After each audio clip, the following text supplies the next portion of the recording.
On marking and moderating across campuses, it has been interesting to see that there is still a view among some students that global futures and the process of futuring is a process of dreaming and thinking about where it is you want to be and what you want to do. However, that is a very narrow view about futures-oriented thinking. And in our earlier assignments, particularly assessment task 1B, it would have been good had some people focused more fully on the data that will influence their futures. Many of you did take into account PESTEL, or STEEP as some of you called it, and you looked at each of those factors: political, economic, social, technological, legal and environmental. So some people did pay attention to those factors.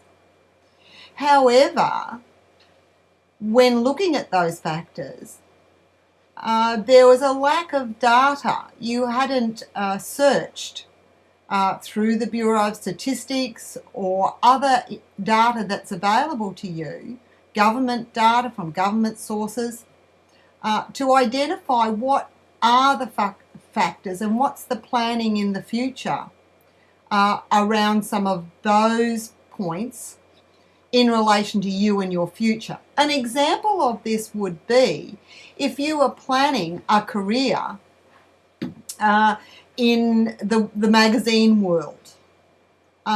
If we're going to be in the context of global financial crisis, people are going to have less money, etc., etc. How is the world of magazines and people buying magazines going to be affected? The technological factors that affect functioning in the world of magazines. What will be the technology that will affect design, how magazines are produced, how magazines are delivered to those who buy them, who will be the future audiences. So in studying that kind of data, you can draw some conclusions about what will be the potential for employment in that field over the short term and the longer term. So we're talking about futures thinking being about looking at data and then drawing conclusions about your future, whether it be 5 years, 10 years. And so that planning goes beyond what you're studying now, what you're aiming for as far as your degree is concerned, and goes more deeply into when you're out there in the workplace, what is it going to be like? What moves are you going to have to be making to ensure your future is the future, what we would call the preferred future. So by collecting that data, you're thinking more fully about what the possible futures are for you.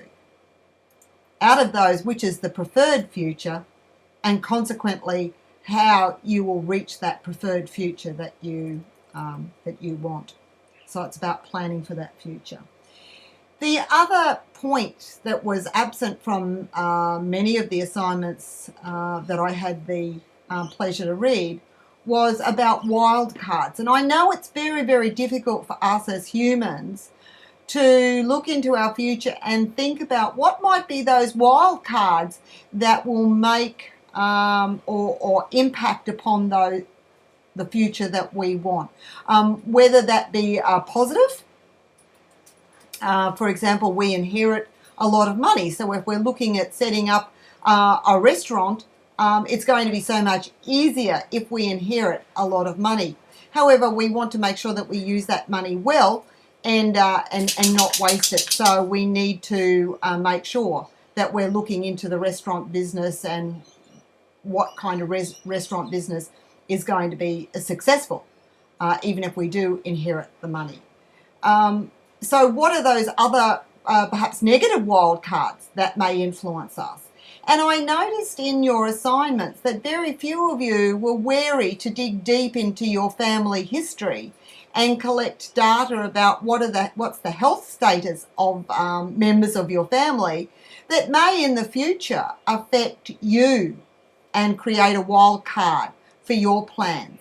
If you can dig deeply into your family's background and medical histories, what changes or what plans will you put in place to ensure that perhaps you don't suffer from some of those issues that may have arisen for other members of your family? Similarly, it was interesting to see that some people in planning their future did not develop fully that understanding that there's a whole family and a whole range of people around them. It was great to see that some of you did, and that you are thinking about how that will impact upon your future. But some of you, fleetingly say, well, I'm going to get married in the next 3 years, but that's not going to have any impact on anything else that I do. For those of you who are lovely and young, that's a nice belief, but remember that once you do get married, consideration of your partner, their job, where they like to live, where their families are, that's a bit of a wild card that will impact upon you and your future, and whether you achieve your preferred future or not. So a lot of these issues within PESTLE impact greatly in a very integrated way, and you need to start thinking very deeply about how those factors will interact and have consequences for your future. Now that's the assignment that you've just completed, that you've handed in, and I'd like you to take some of those things on board as you take those concepts now and move into the final phase of your study in global futures, and you begin looking at particular companies and how they plan for their future, how they think about their future, remembering now that the term is sustainable business. So companies who are in it for the long term talk about sustainability of their business and what they have to do to make that sustainable. And so even for businesses, they're looking at PESTLE, they're looking at the wild cards that will impact upon them. And we know in Australia, for example, that one of the big issues for us, and it's developed out of the 1990s when our government changed a lot of issues around apprenticeships, that we now have problems with labour shortages that have come from that, but it's also come from the fact that Australia is a very small population. So some of that information about the country that you're going to be seeking employment in, some of the information will impact upon the company that you're going to study as you move into your next assessment task. The status of the country, the political issues within that country, the population of that country, global issues that may impact upon that company.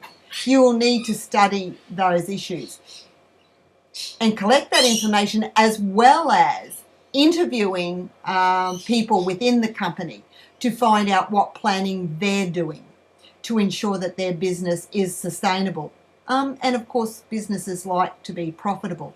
You may be choosing, however, to study a non-government organisation or a not-for-profit organisation. And even not-for-profit organisations want to succeed and serve whatever the audience is that they're choosing to serve. And to do that, what is their mission? What is their vision? And if they have a mission and vision, how are they sustaining that? How are they operationalising it, given some of the impacts of government policy? We are looking in the next 12 months to 18 months in Queensland, for example, if you live in Queensland, at I'm not going to say a possible change of government, but certainly elections. What does that mean when we have a change of our politicians, a change of government? If that happened, what would it mean for the company that you're talking to?